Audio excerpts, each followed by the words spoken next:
నమస్తే. మనం ఇప్పుడు ఓయూలో ఉన్నాం డాక్టర్ మహిపాల్ యాదవ్ గారితో.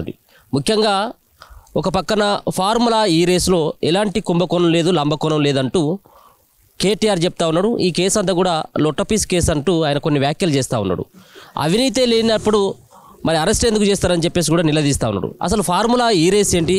నిజంగా కేటీఆర్ అవకతవకలకు పాల్పడ్డా? అరెస్ట్ అయ్యేటువంటి అవకాశం ఉందా? ఒక పక్కన వాళ్ళ బావ ఏమో హరీష్ రావు నా బామ్మారిది కడిగిన ముత్యం లెక్క బయటకు వస్తాడని చెప్పేసి ఆయన కూడా స్టేట్మెంట్ ఇస్తూ ఉన్నాడు. సో ఈ అన్ని అంశాలను కూడా మాట్లాడేటువంటి ప్రయత్నం చేద్దాం. మనతో పాటు డాక్టర్ మహిపాల్ యాదవ్ గారితో. అన్న నమస్తే. అనిపిస్తూ ఉంది కేటీఆర్ సంబంధించినటువంటి అరెస్ట్ విషయంలో ఆయన అరెస్ట్ అయ్యేటువంటి అవకాశం ఏమైనా కనబడతా ఉన్నదా? కొట్టిపారేస్తూ ఉన్నాడు ప్రతిసారి కూడా. ఇదంతా కూడా ఒక రూపాయి కూడా అవినీతి నేను చేయలేదు, ఇది కేవలం రేవంత్ రెడ్డి నా మీద కుట్రపూరితంగా వ్యవహరిస్తూ ఉన్నాడు కేసులు పెట్టేందుకని చెప్పేసి. మీకు ఏమనిపిస్తూ ఉంది ఈ కేసును చూసిన తర్వాత?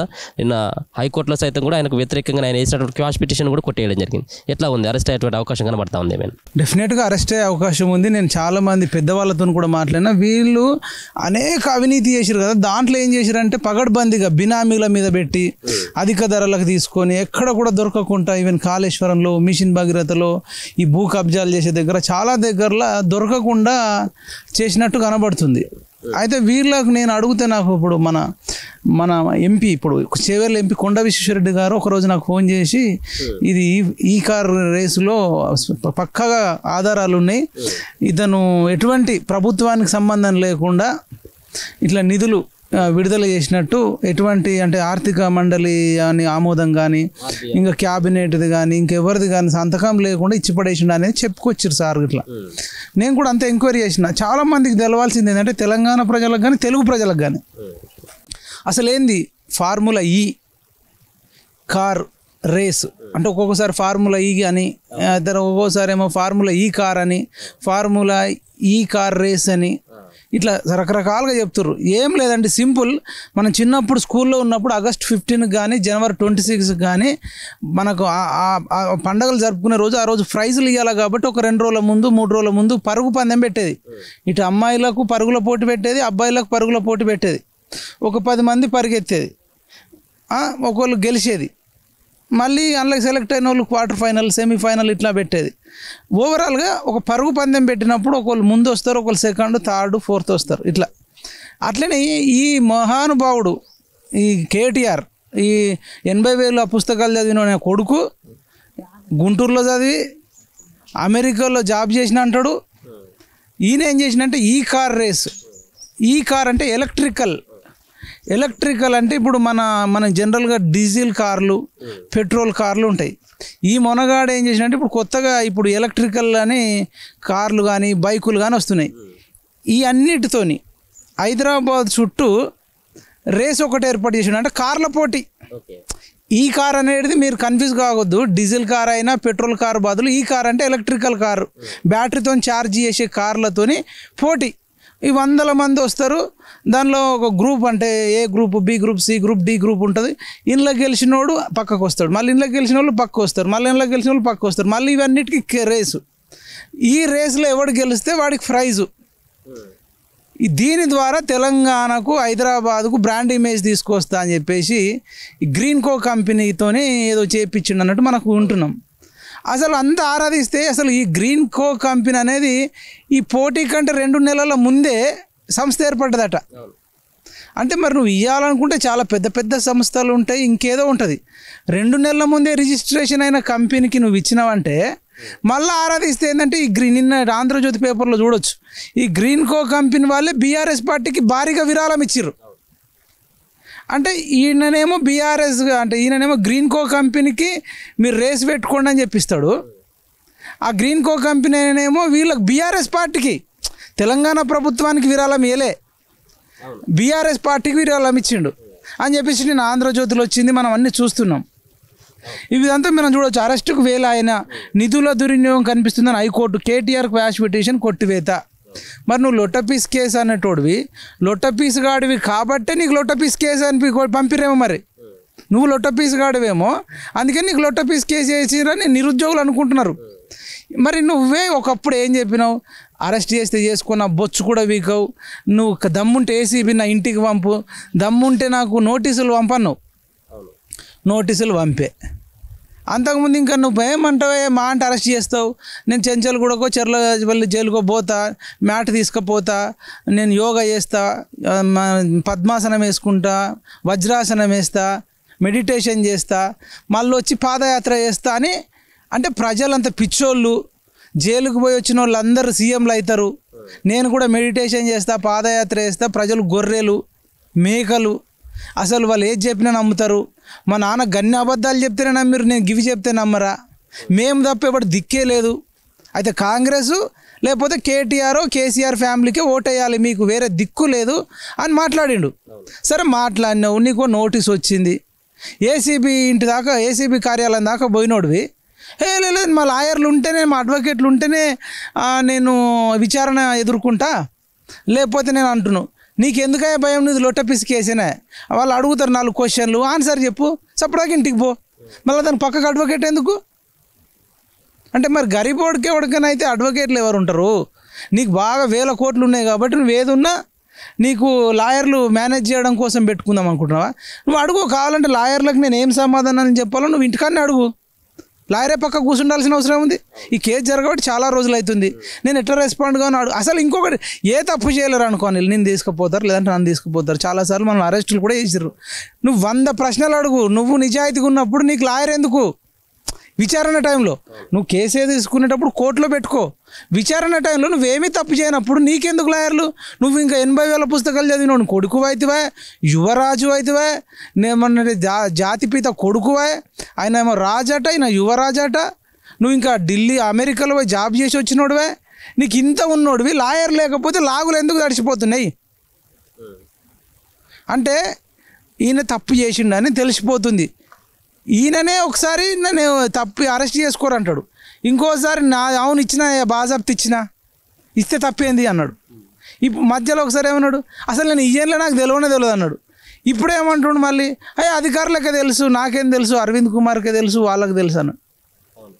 మళ్ళీ ఇప్పుడు వాళ్ళు హరీష్ రావు ఏమంటుండంటే అసలు డబ్బులే బదిలీ కాలేవు, ఈయననే బామ్మరిదేమో అయినే అంటుండు, బావనేమో కాలేదంటుండు. మీరు ఒకసారి వినండి. ఒక తప్పుడు వార్తల్ని ప్రచారం చేసే ప్రయత్నం చేస్తున్నారు. అటువంటి వాళ్ళు అది మానుకుంటే మంచిదని కూడా మేము వారికి హితవు పలుకుతా ఉన్నాం. సో ఈ రోజు తప్పకుండా మేము సంపూర్ణమైన విశ్వాసంతో ఉన్నాం. ఇది ఒక తుఫైల్ కేసు, మా ఆర్ఎస్ ప్రవీణ్ చెప్పినట్టు ఇది 100% తుఫైల్ కేసు. ఫైనల్ గా ఇది ఇందులో ఎలాంటిది కూడా బయటకు వచ్చేది లేదు. అసలు ₹1 రాష్ట్ర ప్రభుత్వ ఖజానా నుంచే పోయింది లేదు, రాష్ట్రానికి ఆదాయం వచ్చింది తప్ప. మరి రాష్ట్రానికి ఆదాయం వచ్చిందని నువ్వే అంటున్నావు, మరి ఏసీబీ వాళ్ళు నోటీస్ ఇస్తే అక్కడ దాకా పోయినాడు లాయర్ ఎందుకు పోడు? ఇగో రాష్ట్రానికి ఆదాయం వచ్చింది అని చెప్పు. మీ బామ్మరిదేమో అవును ఇచ్చినాం, బాజాప్తి ఇచ్చినాం, హైదరాబాద్ బ్రాండ్ ఇమేజ్ పెంచడానికి ఇచ్చినామని మీ బామ్మరిది అంటుండు. నువ్వేమంటున్నావు అసలు ₹1 ప్రభుత్వ ఖజానా నుంచి ఇవ్వలేమంటారు. మరి ప్రభుత్వ ఖజానా నుంచి ఇవ్వకుండా కేటీఆర్ సొంత డబ్బులు ఇచ్చిండా, కేటీఆర్ సొంత డబ్బులు ఇచ్చిండా అని చెప్పాలి. అంటే వీళ్ళు చూడు, మా ప్రజలు పిచ్చోళ్ళు, మేము ఇచ్చినామన్నా నమ్ముతారు, ఇయ్యలేదన్నా నమ్ముతారు అనే భ్రమలో ఉండి ఆర్ఎస్ ప్రవీణ్ కుమార్ని తీసుకొస్తుండు. ఆర్ఎస్ ప్రవీణ్ కుమార్ అనేక సార్లు చెప్పారు 1,00,000 కోట్లు తిన్నారు, దళితుల భూములు మింగిండు, అసలు కేటీఆర్ అనేటోడు ఒక డ్రామారావు, టిల్లుగాడు దొంగ, నేరేల బాధితులను కొట్టించిండు. ఈయన కూడా అన్నాడు అప్పుడు, ఈయన ఇటు సైడ్ ఉన్నప్పుడు, అవును ఇలా నా అవినీతి జరిగింది, ఫార్ములా ఈ కేసులో ఫార్ములా జరిగింది. ఇప్పుడు ఆయన ఏమంటుండు మళ్ళీ బీఆర్ఎస్కి పోయి, మంచోడు కేటీఆర్, అసలు ఆయన ఏం తప్పు చేయలేదు, అసలు కేటీఆర్ ఏది చేసినా మంచిదే అంటుండు, కేసీఆర్ ఏది చేసినా మంచిదే అంటుండు. అట్లాంటి ఆర్ఎస్ ప్రవీణ్ కుమార్ నేను రిఫరెన్స్ ఇస్తున్నాడు. ఇప్పుడు ఇంత జరిగినప్పుడు కూడా అంటే బిడ్డ అరెస్ట్ అవుతున్నటువంటి సందర్భంలో కేసీఆర్ స్పందించినటువంటి పరిస్థితి లేదు. ఇప్పుడు కేటీఆర్ పైన ఏసీబీ కేసులు కావచ్చు, ప్రభుత్వం కుట్రపూరితంగా కేసులు పెడుతుందని చెప్పేసి అనుకోవచ్చు. ఎప్పుడు కూడా ఇప్పటివరకు కూడా కేసీఆర్ ఎందుకు స్పందించట్లేదు? ఏం చేస్తూ ఉన్నాడు అసలు ఫామ్ హౌస్లో? ఆయన ఫామ్ హౌస్లో రోజు మంచి బాటిల్ అట కాస్ట్లీ, మనోళ్ళు పాపం తెలియక చీప్ లిక్కర్ ₹100 200 తెచ్చుకుంటారు. ఆ పార్సిగుట్టలోనో, ముషిరాబాద్లోనో, హైదరాబాద్లో, ఉప్పలో, బోర్డు ఉప్పలో పాపం తెలియక పచ్చిది తాగి ఆ చిప్స్ అవేవో తినేసి ఖరాబ్ అవుతారు. ఈయన ఏంటంటే బ్రాండెడ్ ఇప్పుడు బ్లాక్ డాగ్ కూడా కాదు తిన్నది, రాయల్ స్టాగా లేదా అంటే ఏదో మంచిది టాప్, ఇక ప్రపంచంలోనే టాప్ ఏదైతే ఉంటుందో. ఆయన ఇంతకుముందు ఏదో అమెరికన్ ప్రెసిడెంట్ ఆయన పలానా అని చెప్పి ఏదో చెప్పిండు. అట్లా టాప్ ఇక ఒక 1 లక్ష ఉంటుందా 10 లక్షలు ఉంటుందా పక్కన పెడితే, ఏదైతే హెల్త్కి మంచిదో టాప్ బ్రాండ్ ప్రపంచంలో ఉండేటి అన్ని సెర్చ్ చేస్తాడు, గూగుల్లో వెర్రడితో చెప్పిస్తాడు, ఏదిరా బ్రాండ్ మంచిది చెక్ చేయి, ఇది ఎంత తాగినా నీ లివర్ ప్రాబ్లం కాదనే మందు తెచ్చుకుంటాడు. తర్వాత మంచి నాటుకోడి తలకాయ కూర, బోటి అంటాడు కదా, గుడాలు పోయాలని నేను వస్తా, కుర్చేసుకొని ప్రాజెక్ట్ చేస్తా, కుర్చేసుకొని ఏట పిల్లని కోయాలని, లాత 6 నెలల పిల్లనో 8 నెలల పిల్లనో 10 నెలలదో గొర్రెపోతు పొట్టేలో మేకపోతు పొట్టేలో తెప్పించుకుంటాడు. మంచిగా దాంట్లో ఉండే మెదడు వేయించుకుంటాడు, మటను మంచిగా కీమా కొంత చేసుకుంటాడు, ఫ్రై చేసుకుంటాడు, మటన్ ఫ్రై చేసుకుంటాడు, కీళ్ళ ఇప్పుడు మేకపోతుంది కాళ్ళు ఉంటాయి కదా వాటితో కూడా ఉడికించుకొని షోర్వా తాగుతాడు. అంటే దాన్ని ఏమంటారు మనం, అది బొక్కలకు మంచి పాయ అంటారు, పాయ తాగుతాడు. మంచి ముక్కలు, నాటుకోడి ముక్కలు కమ్మ ఇట్లా తినుకుంటూ ఒక పెగ్గు తాగి అసలు లుంగి కట్టుకొని ఆ మంచిగా వేప చెట్టు గాలి, రాగి చెట్టు గాలి మంచం వేసుకొని తాగాల. వచ్చినప్పుడు పోసి రావాలి, బాత్రూమ్ పోసి రావాలి, మళ్ళీ వచ్చి తాగాల, తినాల, ఇదే పని. ఇప్పుడు ఆయన ప్రతిపక్ష నాయకుడు కదా, ఏంది అసలు ఒక్కసారి ప్రతిపక్ష నాయకుడు అంటే ఆయన ముఖ్యమంత్రి ఉన్నప్పుడు రాలే, ప్రతిపక్షం ఉన్నప్పుడు రాలే. ఆయన న్యాచురలే మెంటాలిటీ ఏంటంటే ప్రజలు ఎవడయ్యా పిచ్చోళ్ళు గొర్రెలు అనుకుంటాడు. వీళ్ళేంది వీళ్ళకి నేను సమాధానం చెప్పాలా? ఆయన గెలిచినా అంతే, ఓడిపోయినా అంతే. మనం తెలియక ఆయన ఏదో పెద్ద అదనుకొని అన్నాం. కానీ అప్పుడు తెలంగాణ అంటే అందరికి ఒక పిచ్చి ప్రేమ, అది ఒక ఉన్మాదంలాగా అయిపోయి ఒకడు ఉండాలి కదని మనం అందరం చేసినాం తప్ప నిజానికైతే ఈయన అన్ఫిట్, అసలు లీడర్కు పనికిరాడు. కూతురు తిహార్ జైలుకు పోయింది లిక్కర్ స్కామ్ చేసి, అనేక మంది తాలిబోట్లు తెగిపోవడానికి కారణం వాళ్ళ కూతురు. అప్పుడు కూతురుని కంట్రోల్లో పెట్టుకోలే. ఇప్పుడు కొడుకు అంటే చట్టాన్ని పరిధిలో చేయకుండా ఫార్ములా అని నచ్చినోడికి 40-50 కోట్లు ఇచ్చుకుంటా నడిపించినా కంట్రోల్ చేయాలి. ఈవెన్ గ్లోబల్ అనే సంస్థ ఒకటి ఉండే ఇంటర్మీడియట్ పిల్లల కోసం, అంతకుముందు మంచి సంస్థ ఉండే, వాళ్ళు మంచిగా పేపర్లు క్యాలిక్యులేట్ చేసేది, వాల్యుయేషన్ చేసేది. ఈయన ఫ్రెండ్ అని చెప్పి గ్లోబల్ అనే సంస్థకి ఇచ్చిండు. వాడు తీసుకొచ్చిండు కదా సాఫ్ట్వేర్, ఆ గ్లోబల్ అన్నది 90 మార్కులు వచ్చినోడికి 9 మార్కులు, 9 మార్కులు వచ్చినోడికి 90 మార్కులు, మంచి మెరిట్ వచ్చేటోడికి 1, 2, 0 ఇట్లా వస్తే ఒక 15-20 మంది పిట్టలు రాలిపోయారు. అంటే ఎందుకు చెప్తున్నా అంటే కేటీఆర్ అనేటోడు డబ్బులు సంపాదించుకోవడం కోసం వాడికి నచ్చినోడికి కాంట్రాక్ట్ ఇచ్చుకున్నాడు. అట్లా చాలా ఉన్నాయి చెప్పుకుంటూ పోతే. మెయిన్గా కేసీఆర్ పతనానికి కారణమే కేసీఆర్ కడుపులో పుట్టిన కొడుకు కూతురు. అసలు మనం అనుకుంటాం అప్పుడప్పుడు పలానా మనం చేసి ఇట్లనే ఓడిపోయిండు కేసీఆర్ అని అనుకుంటాం. మన పాత్ర ఉన్నప్పటికీ కూడా మెయిన్ పాత్ర ఏంటంటే కేసీఆర్ని ఓడించడానికి భూమి మీద మనుషులు లేరని, కేసీఆర్ తనను ఓడించడానికి అతని కన్నా పిల్లలే, అంటే తన ఓటమిని కూడా తననే పుట్టించుకున్నాడు. కూతురు రూపంలో కొడుకు రూపంలో పుట్టి వాళ్ళిద్దరూ కనుక లేకపోతే కేసీఆర్ ఇప్పుడు మళ్ళీ ఓడిపోకపోవు. విపరీతమైన అరాచకాలు. ఇప్పుడు వాళ్ళ బావ కూడా అంటా ఉన్నాడు, ఏంది అసలు వాళ్ళ బావ మాటలు వెనుక అర్థం పరమార్థం ఏంటి? మా బామారిది జైలుకు పోయినా కానీ కడిగిన ముత్యం లెక్క వస్తాడు. అది జైలుకు పోక ముందుకే కడిగిన ముత్యం అని అంటే నాకు జైలుకు పక్క పోతాడు, జైలుకు పోతాడు. ఇటు పోవాల రామడు నన్ను చాలా బాధ పెట్టిండు. అసలు అంతకుముందు వీడు అమెరికాలో ఉన్నప్పుడు నా మామతో మంచి రిలేషన్ ఉండే, వీడు వచ్చిన తర్వాత అసలు చిన్న బచ్చాగాడు. మేము 2001లో పార్టీ పెట్టినప్పుడు లేడు, 2002లో లేడు, 2003లో లేడు, 2004లో కూడా లేడు. అసలు మేము స్ట్రగుల్ పడ్డప్పుడు ఉద్యమం చేసినప్పుడు ఎప్పుడు లేడు. తర్వాత వచ్చి నాకు సెకండ్ టర్మ్ బీఆర్ఎస్ అధికారంలోకి వచ్చినప్పుడు మంత్రి పదవి వేయకుండా హరీష్ రావును సంవత్సరం పాటు దాదాపు ఇంటి గేట్ కూడా దొక్కనియలే, మంత్రి పదవి ఇయ్యలే. అలుగుడు, ఏడుసుడు, బాధపడు, నచ్చిన వాళ్ళందరికీ అరే మీరు ఎవరు నా ఇంటికి రాకండి రా, అలా మొత్తం ఒక సీసీ కెమెరాలు పెట్టినట్టు అలా మనుషులు ఉన్నారు, ఏది ఉన్నా తెలిసిపోతుంది, మీకు ఏది మాట్లాడినా ఏది అడిగినా నో కామెంట్, ఏది అడిగినా నో కామెంట్. అట్లాంటి దుస్థితి తీసుకొచ్చిండు ఎవరు? కేటీఆర్ వల్లనే. మళ్ళీ వచ్చి వర్కింగ్ ప్రెసిడెంట్ కేటీఆర్కి ఇచ్చిండు. నిజానికి కేటీఆర్ కన్నా అంటే వాళ్ళ బీఆర్ఎస్లో హరీష్ రావు అనేటోడు సీనియరు, కొంత మాస్ ఫాలోయింగ్ ఉన్నోడు. అయినా కానీ కొడుకుకి ఇచ్చినప్పుడు ఈయనకి ఈగో ఉంటుంది కదా లోపట, రగిలిపోయిండు. అసలు మాకు తాయిడు మామని తిట్టిండు చాటుకు. ఇప్పుడు కూడా ఈడు పోతే పిడబోతుంది, పోవాలా కడిగిన ముచ్చని లెక్క వస్తాడంటే ఈడు ఎప్పుడు పోతాడు అంటే అరెస్ట్గా. మరి ఇప్పుడు ఏ తప్పు చేయకపోతే అసలు అరెస్టే కాడు కదా. అది చెప్పాలి కదా అరెస్ట్. అది లొట్టపీస్ కేసు అంటున్నావు, తుపేల్ కేసు అంటున్నావు. తుపేల్ కేసులో ఎట్లా అరెస్ట్ అవుతాడు మరి? లొట్టపీస్ కేసులో ఎట్లా అరెస్ట్ అవుతాడు? మీకు ఇంకా కోట్లాది రూపాయలు పెట్టే మీకు లాయర్లు ఉన్నారు, ఆయన కపిల్ సిబాల్ ఉన్నాడు. మీరు అనుకుంటే ఎక్కడికి వెళ్ళినా లాయర్ని తెచ్చుకునే కెపాసిటీ ఉంది. అది తుపేల్ కేసు అయినప్పుడు, లొట్టపీస్ కేసు అయినప్పుడు అసలు అరెస్టే కానప్పుడు కడిగిన ముత్యంలో బయటకు వస్తాడని ఎట్లా అంటున్నావు? అంటే వీడు అరెస్ట్ అవుతాడు, వీడు తప్పు చేసిండు, అక్రమంగా నిధులు దొరికించడం ఈయన ఇడిసబెట్టినా ఇడిసబెట్టదు అంటే మనీ లాండరింగ్ కేసు కింద ఈవెన్ కవిత కూడా అరెస్ట్ అయింది. ఏందనుకున్నావు? మన మీడియా దాంట్లోనే మనీ లాండరింగ్ అంటే నువ్వు ఎటువంటి అకౌంట్ లేకుండా పలానా అమౌంట్ నువ్వు ఎట్లా ఇచ్చినావు, పలానా వాళ్ళతో ఎట్లా మాట్లాడినావు, అసలు గీ అంటే ఏంది, నెయ్యి అంటే ఏంది, 100 గ్రాముల నెయ్యి అంటే ఏంది, 10 గ్రాముల నెయ్యి అంటే ఏంది అన్నీ అడిగి ఏ హోటల్లో కలిసినావు, ఇన్ని ఫోన్లు ఎందుకు వాడినావనే మనీ లాండరింగ్ కేసే. ఈయన కూడా అప్పుడు మళ్ళీ మేమే వస్తాం మూడోసారి అని అధికారులకు ఉరికిచ్చి చేసిండు. కానీ ఇలా అడ్డంగా ఇరుక్కున్నాడు. ఇగో మొత్తం గ్రీన్ కో కంపెనీ మీద కూడా సోదాలు జరుగుతున్నాయి. చూడండి, అరెస్టుకు సిద్ధమవుతుండు. ఈ దుర్మార్గులు మొత్తం రెచ్చగొట్టే ప్రయత్నం చేస్తారు, బస్సులు గాలబెట్టినా చేస్తారు. ఉద్యమం టైంలో కూడా బస్సులు గాలబెట్టరు.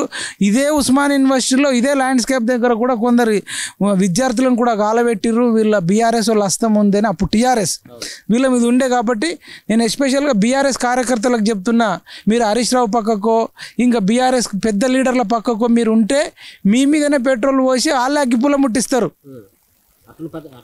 చేస్తారు కాబట్టి బీఆర్ఎస్ కార్యకర్తలు జాగ్రత్త. గతంలో శ్రీకాంతాచార్యది కూడా అంతే అంటారు, ఆయన పోసుకున్నాడు, ఆయన ముట్టించుకోకుండా ముందు బీఆర్ఎస్ వాళ్ళు వేసిరని కూడా అంటారు. అంటే ఆరోపణలు ఉన్నాయి. అంటే ముట్టించుకుంటున్నా ముట్టించుకోకపోయినా అదేమో తెలియదు, కానీ వీళ్ళు వేసి ఉరికిరు అనేది కూడా అంటారు. అనేక మందిని ఉరేసిర్రు అంటారు. మన యాదయ్య అయితే కళ్ళ ముందు కాల్చుకున్నాడు వీళ్ళ మాటలకు రెచ్చిపోయి. ఇంకొకటి చాలామంది ఇక్కడ వేణుగోపాల్ రెడ్డి కానీ ఇంకా అనేక మంది యాదిరెడ్డి కానీ వీళ్ళు ఉరేసుకుని ఉన్నాయి. కొన్ని ఎవ్వరు లేనప్పుడు వీళ్ళే చంపుతారు అనేది కూడా ఉంది. అప్పుడు మేము ఓయూకి ఎంటర్ అయినప్పుడు చెప్పారు, మైపాల్ సింగిల్గా ఎట్టు తిరగొద్దు, ఆ టీఆర్ఎస్ వాళ్ళు చాలా డేంజర్ ఉన్నారు, సింగిల్గా కనబడితేదని వేసే ప్రయత్నం చేస్తారు, ఉద్యమాన్ని ఉరికేయడానికి అని అన్నారు. ఇప్పుడు కేటీఆర్ను కూడా అరెస్టు ఒకవేళ కనుక కేటీఆర్ అరెస్ట్ అయితే ఇటువంటి చర్యలకు పాల్పడమని చెప్పేసి ప్రోత్సహిస్తున్నారని అనుకోవచ్చు మనం. ఇప్పుడు బీఆర్ఎస్ పార్టీకి సంబంధించిన కేటీఆర్ కానీ హరీష్ రావు కానీ ఒకవేళ కేటీఆర్ అరెస్ట్ అయితే మీరు ఇట్లాంటి ఏది బస్సులను గాలబెట్టుల్లి ఆత్మాహుతి దాడులు పాల్పడుకుంటే చేసే అవకాశం ఉంది. గత చరిత్ర అంతా అదే. కాబట్టి దయచేసి బీఆర్ఎస్ మిత్రులకు చెప్తున్నాం, మీరు యాక్టివ్గా తిరిగిన వాళ్ళు వాని కోసం తొడలు కోసుకొని మూతి కోసుకొని పెట్రోల్ పోసుకొని కాల్చుకొని ఆల్రెడీ ఇప్పుడు శ్రీకాంతాచారి చనిపోయాడు. ఎవరి కోసం చనిపోయినా ఆయన చచ్చింది తెలంగాణ వస్తే అందరి జీవితాలు బాగుపడతాయని చచ్చిండు. కానీ తెలంగాణలో అన్ని కుటుంబాల జీవితాలు ఏం బాగుపడలే, కల్వకుంట్ల కుటుంబమే బాగుపడ్డది. శ్రీకాంతాచారి వాళ్ళ అమ్మ సీఎం కాలే, శ్రీకాంతాచారి వాళ్ళ నాన్న సీఎం కాలే. యాక్చువల్గా కావాల్సి వస్తే ఎవరిని చేయాలి? శ్రీకాంతాచారి వాళ్ళ అమ్మని చేయాలి. సీఎం చేయలేవు, హోమ్ మినిస్టర్ చేయలేవు, డిప్యూటీ సీఎం చేయలేవు, ఎటువంటి మినిస్టర్ చేయలే, ఎమ్మెల్సీ చేయలే. అసలు మొట్టమొదటిసారిగా పెట్రోల్ పోసుకున్నటువంటి శ్రీకాంతాచారి వాళ్ళ కుటుంబాన్నే వీళ్ళు దేకలే. ఆమె గొడ ఏడిచేది. ఎమ్మెల్సీ ఇస్తా అని చెప్పి చివరిలో రెండోసారి గెలిచినాక కూడా మళ్ళీ అవమానించారు. ఇస్తున్నామని చెప్పి ట్రోల్ చేపించి మీడియాలో ఇచ్చి తర్వాత అవమానించారు. కానిస్టేబుల్ కిష్టయ్య కాల్చుకొని చచ్చిపోతే వాళ్ళ ఇంట్లో ఎవరు ముఖ్యమంత్రి కాలే, ఎమ్మెల్యే కాలే, మంత్రి కాలే. యాదయ్య అనిపోతే వాళ్ళ ఇంట్లో మంత్రి కాలే, ఎమ్మెల్యే కాలే. కాబట్టి నేను ఎందుకు చెప్తున్నది అంత అంటే బీఆర్ఎస్ వాళ్ళు మీరు చచ్చితే మీ మీద మంట కాపుకుంటారు కాబట్టి మీకేం లాభం ఉండదు. అప్పుడు చచ్చితే అది కేసీఆర్ కుటుంబానికి లాభమైంది, కేసీఆర్ సీఎం అయింది. ఇప్పుడు కేటీఆర్ సీఎం అయిదామని ప్లాన్ చేస్తున్నాడు. కాబట్టి వీళ్ళు ఎన్ని రెచ్చగొట్టినా మీరు రెచ్చిపోవద్దు. వాళ్ళ జీవితాలు ఎట్లున్నాయి, మీ జీవితాలు ఎట్లున్నాయి. ఒకప్పుడు వాళ్ళ లైఫ్లు మారినాయి కానీ మన లైఫ్లు ఎవరి మారలేవు. కాబట్టి బీఆర్ఎస్ కార్యకర్తలు ఎవ్వరు కూడా వాళ్ళు రెచ్చగొట్టే ఉపదంపుడు ఉపన్యాసాలకు మీరు రెచ్చిపోవద్దు. ఇప్పుడు సంతోష్ రావు కూడా అంటే ప్రతిసారి కూడా కేసీఆర్ ఏమిటటువంటి సంతోష్ రావు ఇప్పటివరకు ఎప్పుడు కూడా కనబడట్లేదు. అసలే ఎందుకు తెరబిదికి రావట్లేదు, ఏం చేస్తూ ఉన్నాడు కావచ్చు అనుకోవచ్చు మనం. ఇప్పుడు నాకు తెలిసి సంతోష్ రావుది ఒక వర్గం అంటారు, హరీష్ రావుది ఒక వర్గం, కవితారావుది ఒక వర్గం, కేటీ రావుది ఒక వర్గం. ఇక కేసీఆర్ది అయితే ఏ వర్గమో తాగుడు వర్గం. ఎవరిని దారి వాడిని చూసుకుంటాడు. ఇప్పుడు సంతోష్ రావు కేటీఆర్ పడదంటారు. సంతోష్ రావే ఒకప్పుడు సీఎం కావాలని చూసిండు అంటారు. కాబట్టి ఇలా కేటీఆర్ అంటాడు అరెస్ట్ అయితే సంతోష్ రావుకు సంతోషమే, హరీష్ రావుకు సంతోషమే, కవితారావుకు కూడా సంతోషమే. ఇప్పుడు వీళ్ళ మధ్యలో నెక్స్ట్ అయ్యే సీఎం ఏం కావాలా, అనే దాంట్లో పోటీ ఉంది తప్ప వీళ్ళకి తెలంగాణ ప్రజల మీద ఎటువంటి ప్రేమ లేదండి. ఇక్కడ ప్రశాంత్ రెడ్డి, పల్లరాశ్వరెడ్డి, గుంటకండ్ల జగదీష్ రెడ్డి వీళ్ళు ఉన్నారు. వీళ్ళంతా క్రిమినల్స్ అండి. అసలు చట్టాలలో చాలా మార్పులు రావాలి. ఈ క్రిమినల్స్ కొన్ని ఇప్పుడు ఒకప్పుడు డొక్కు స్కూటర్ మీద తిరిగే జగదీశ్వర్ రెడ్డి ఏకంగా అక్కడ హంపీలో బెంగళూరు దగ్గర హంపీ దగ్గర కూడా కొన్ని కోట్ల రూపాయలు ఖర్చు పెట్టి దావత్ ఇచ్చిండు అనేది మనం చూసినాం. ఒక్కొక్కడు కార్లో వెహికల్ ఇట్లా బైక్ ర్యాలీ చేసినట్టు, సైకిల్ ర్యాలీ చేసినట్టు కార్ల ర్యాలీ, ఏం లేనోళ్ళు. అంటే క్రిమినల్స్ అంత నిజానికి చట్టాలలో లూప్ హోల్స్ ఉండడం వల్ల కేటీఆర్ అనేటోడు, జగదీష్ రెడ్డి, పల్లారాశ్వరెడ్డి, ప్రశాంత్ రెడ్డి అనేటోళ్ళు బయట తిరుగుతుంటారండి.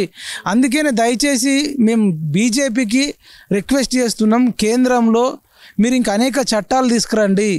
మేము దేశం కోసం, ధర్మం కోసం అంటారు, కానీ మీరు పాకిస్తాన్ వాళ్ళ నుంచి కాపాడడానికి అణుబాంబులు తయారు చేస్తుర్రు, రక్షణ ఆయుధాలు తయారు చేస్తుర్రు, మిలిటరీని కానీ, ఆర్మీని కానీ, సిఆర్పిఎఫ్ని కానీ మీరు అన్నిటినీ కూడా బలోపేతం చేస్తుర్రు. ఈవెన్ నక్సలైట్లను కూడా ఏరువేత చేస్తుర్రు. వీళ్ళు దేశానికి ఆటంకము, అభివృద్ధికి ఆటంకం అని. నక్సలైట్లు ఎంత డేంజరో అవునో కాదో మనం స్టేట్మెంట్ ఇవ్వలేం, కానీ ఈ ప్రాంతీయ పార్టీలలో ఉండి, ఈ దేశంలో ఉండి, ఒక రాజకీయ పార్టీ ముసుగులో ఉండి, ఒక రాజకీయ నాయకుడుగా ఉండి అనేక భూ కబ్జాలు చేసి, అనేక అధికార దుర్వినియోగం చేసి చలామణి ఒక ప్రజాస్వామ్యవాదిగా చెలరేగేటోళ్ళు వీళ్ళు టెర్రరిస్టుల కంటే డేంజరు. కాబట్టి నరేంద్ర మోడీ గారు ముందు వేయాల్సింది అవినీతి పరులను, కబ్జాకోర్లను, అధికారాన్ని దుర్వినియోగం చేసిన వాళ్ళను మీరు ఏరిపడేయకుండా ఈ దేశం డెవలప్ కావాలి, ఈ దేశం నంబర్ 1 కావాలంటే అది అసాధ్యం. కాబట్టి చైనా కన్నా, పాకిస్తాన్ కన్నా మనకు అత్యంత డేంజరస్ అనేటోళ్ళు వీళ్ళు బీఆర్ఎస్లో ఉండే నాయకులు కావచ్చు, ఇంకా దేశంలో ఉండే అనేక మంది అవినీతి రాజకీయ నాయకులు, అవినీతి ఆఫీసర్లు. ఇప్పుడు అరవింద్ కుమార్ కావచ్చు, లేకపోతే అప్పట్లో ఎన్నికల కమిషన్ చైర్మన్గా ఉన్న రజత్ కుమార్ కావచ్చు, వాడు సోమేష్ కుమార్ గారు కావచ్చు, బిస్కెట్లు తింటాడు. ఒక్కొక్కడు ఐఏఎస్లు, ఐపీఎస్లే 100 కోట్లు సంపాదించిన తర్వాత ఇవాళ గరీబోడికి వైద్యం దొరకక, విద్య దొరకక చచ్చిపోతూ ఉన్నారు. దయచేసి మోడీ గారి దేశం డెవలప్ కావాలంటే మీరు చైనాను, పాకిస్తాన్ను ఎంతైతే శత్రువుగా భావిస్తారో ఇక్కడనే ఉండి అధికారాన్ని దుర్వినియోగం చేసి కేటీఆర్ లాంటి దుర్మార్గులు ఇంకా విచ్చలవిడిగా తిరుగుతారు. ఒకడేమో ఫామ్ హౌస్లో తాగుతున్నాడు, లక్షల కోట్లు మింగి. ఒక ఆమెనేమో తిహార్ జైలుకు పోయి లిక్కర్ స్కామ్లో బయట తిరుగుతుంది. ఈ గుంటకండ్ల జగదీశ్వర్ రెడ్డి ఏం దిక్కు దివానా లేనోడు, స్కూటర్ మీద తిరిగేటోడు. వీళ్ళు ఏడికెళ్ళి వచ్చినాయండి, వీళ్ళకి ఏం కంపెనీలు ఉన్నాయని. మల్లారెడ్డి అనేటోడు ఎంత పెద్ద భూ కబ్జాకారుడో మనం చూస్తున్నాం. వాడైతే చెరువులనే కట్టిండు. ఇట్లాంటి రాక్షసుల భరతం పడితే తప్ప అట్లాంటి చట్టాలు తీసుకురండి. ఈ క్రిమినల్కు షూట్ చేసేది మన దుబాయ్లో అరబ్బులు ఎట్లయితే తప్పు చేస్తే కట్ చేస్తారో మెడల్ నరికేసేటట్టు ఈ కేటీఆర్ లాంటి తల నరికేసేటట్టు చట్టాలు రావాలి. కానీ ఇంకా బెయిలు, ముందస్తు బెయిలు, క్వాష్ పిటిషను, అడ్వకేటు, లేకపోతే ఏంటంటే నాకు అసలు అర్థం కాదు. వాడు తప్పు చేస్తే అప్పుడే శిక్ష చేయాలి, లేదంటే విడుదల చేయాలి. ఇదేంది చట్టాలలో ఇన్నిసార్లు తిరుగుడు, ఇటొచ్చుడు, అటొచ్చుడు, ఇటు పోడు. 10 రోజులు 15 రోజుల గ్యాప్లో శిక్షలు పడాలిగా. చివరిగా మీరు నిరుద్యోగుల కోసం చాలా పోరాటాలు చేయడం జరిగింది. ఉద్యోగాలకు సంబంధించినటువంటి అంశంలో కూడా చాలాసార్లు మాట్లాడడం జరిగింది. ఇప్పుడు సర్కార్ వచ్చిన తర్వాత, కొత్తగా ఏర్పడినటువంటి సర్కార్ సంవత్సర కాలం అయిపోయింది. ఎట్లా అనిపిస్తూ ఉంది సర్కార్ యొక్క పరిపాలన?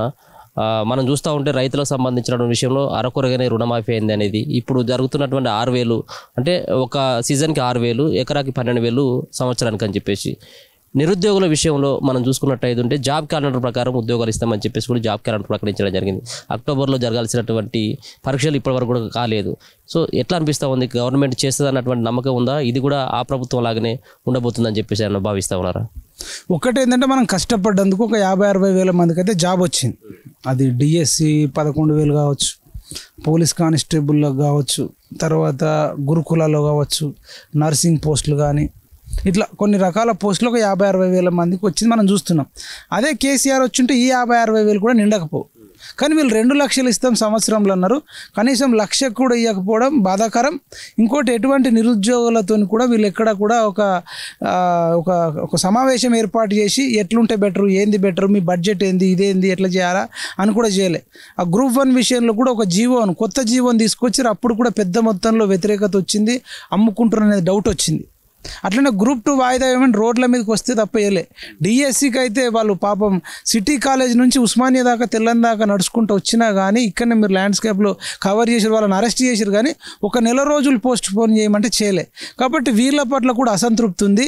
మనం భవిష్యత్తులో వీళ్ళు జాబ్ క్యాలెండర్ ఇస్తారా ఇయ్యర్ అనేది మనకు నమ్మకం లేదు. కాకపోతే ఏంటంటే యువత నిరుద్యోగులు కూడా పోరాడి సాధించుకోవాలి తప్ప కానీ మీరు బయటకు రాకుండా ఎవడు ఉద్యమాలు చేయడు. మీరు బయటకు వస్తే చేద్దాం. ఎక్కడెక్కడ ఉంది ఒకటి జాబ్ వచ్చిన వాళ్ళు కూడా నిజాయితీగా జాబ్ చేయాలని నేను కోరుకుంటున్నా. ఒకవేళ కేసీఆర్ వచ్చుంటే ఈ 50-60 వేలు కూడా జాబులు వచ్చేది కాదు. కాబట్టి మనం కష్టపడ్డందుకు కొంత ఫలితం ఉంది. బట్ వీళ్ళు ఏదో పెద్ద పొడిచినట్టు కూడా అదేం లేదు.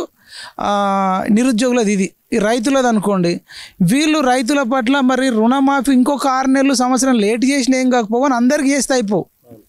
ఇప్పుడు సగం మందికి అయినా అంటారు, సగం మందికి కాలేవంటారు. దీని పట్ల అసంతృప్తి ఉంది. ప్రభుత్వం ఇప్పటికైనా మిగతా రైతులందరికీ కూడా రైతు రుణమాఫీ చేసి, సరే 15,000 ఇస్తామని చెప్పి 12,000 ఇస్తున్నారు, చెప్పండి, సారీ చెప్పండి, తప్పేముంది, మా దగ్గర ఆదాయం గింతుంది గిట్లుంది, మేము 12,000 ఇస్తున్నామని చెప్పండి. అదేవిధంగా వీళ్ళు కూడా అన్లిమిటెడే పెట్టిరేమో అనిపిస్తుంది. ఇంకా కూడా కుదించాలి. ఒక 10 ఎకరాలు సరిపోతుంది కదా, 10 ఎకరాల లోపు పెట్టకుండా 20 ఎకరాలు ఉన్నోడికి ఇస్తాం, 30 ఎకరాలు. జస్ట్ ఇప్పుడు వీళ్ళు రైతు భరోసాలో రియల్ ఎస్టేట్ భూములకి ఇయ్యము, రహదారులకి ఇయ్యము, పంట పండియని భూములకి ఇయ్యని అంటారు. ఓకే, అది మంచిదే. కానీ అదేవిధంగా 10 ఎకరాల లోపు కట్ చేయండి, సరిపోతుంది కదా. అసలు భూమి లేనోడు ఉన్నారు కదా, భూమి లేనోడికి ఇయ్యి కదా. ఒక్కొక్క భూమి ఇయ్యాల 20 లక్షలు, 30 లక్షలు, 40 లక్షలు, 50 లక్షలు ఎకరం ఉంది. మరి భూమి లేనోడికి నువ్వు ఫస్ట్ చూడాలి కదా. కాబట్టి భూమి లేని వాళ్ళను మొట్టమొదటిసారిగా చూడాలని చెప్పేసి నేను మన తొలి వెలుగు సాక్షిగా చెప్తాను.